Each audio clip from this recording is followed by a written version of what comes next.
अस्सलाम वालेकुम रहमतुल्लाहि वबरकातुहू। भाई एजाज साहब पूछते हैं, असर की नमाज के फ़ौरन बाद और सुबह की नमाज के फ़ौरन बाद छूटी हुई नमाज़ें मैं पढ़ सकता हूँ या नहीं। भाई एजाज साहब के कहने का मकसद ये है, जो नमाज़ें क़ज़ा हो चुकी हैं उन नमाज़ों को फ़जर की नमाज अदा कर लेने के बाद वो मैं छूटी हुई नमाज़ें यानी क़ज़ा नमाज़ें लौटा सकता हूँ या नहीं, या असर की नमाज के बाद वो क़ज़ा नमाज़ें पढ़ सकता हूँ या नहीं। देखें भाई एजाज साहब, इस किस्म का सवाल अगरचे बहुत सारे मेरे नवाजी भी अक्सर करते रहते हैं। मैं उनको समझाता हूँ कि क़ज़ा नमाज का जो वक़्त है ना, वो बहुत तवील है, बहुत लंबा वक़्त है क़ज़ा नमाज के लिए।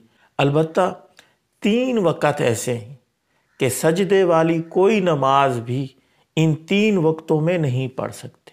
नंबर 1, ये जब सूरज निकल रहा होता है, ये तकरीबन 18 से 20 मिनट का वक़्त होता है।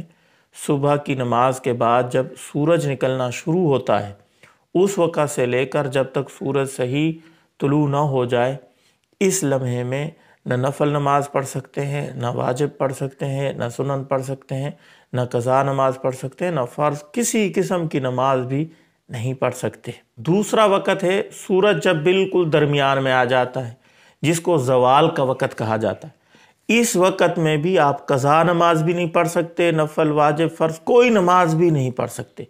इसका दौरानिया तकरीबन 5 मिनट होता है, तो 5 मिनट पहले और 5 मिनट बाद में तकरीबन 10 मिनट का वक्फ़ा एहतियातन कर लें। इस दौरानिए में आप क़ज़ा नमाज ना पढ़ें।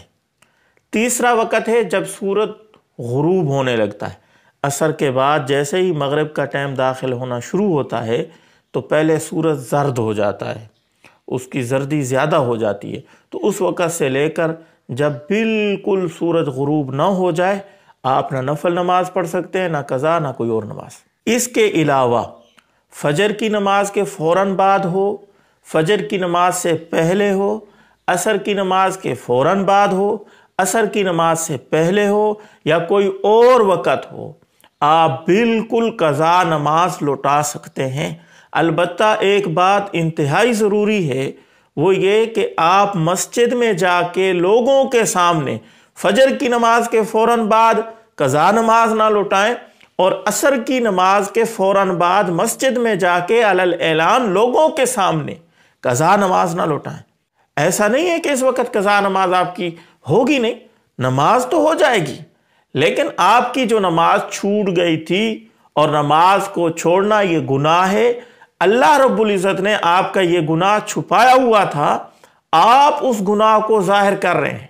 जाहिर है जब आप मस्जिद में जाके लोगों के सामने फ़जर की नमाज के फ़ौरन बाद या असर की नमाज के फ़ौरन बाद नमाज पढ़ना शुरू कर देंगे, तो लोग यही समझेंगे कि नफल तो है नहीं, फ़जर की फ़ौरन नमाज के बाद असर की नमाज के फ़ौरन बाद नफल तो नहीं है। तो ला महाला लोग यही समझेंगे कि इसकी क़ज़ा नमाजें छूटी हुई थी, ये क़ज़ा नमाजें पढ़ रहा है, और क़ज़ा नमाज का करना ये गुनाह है। अल्लाह ने आपका ये गुनाह छुपाया हुआ था, आपने उसको जाहिर कर दिया। तो अल्लाह जिस गुनाह को छुपाए उसको छुपा रहना चाहिए, उसका ऐलान नहीं करना चाहिए कि मुझसे ये गुनाह हो गया।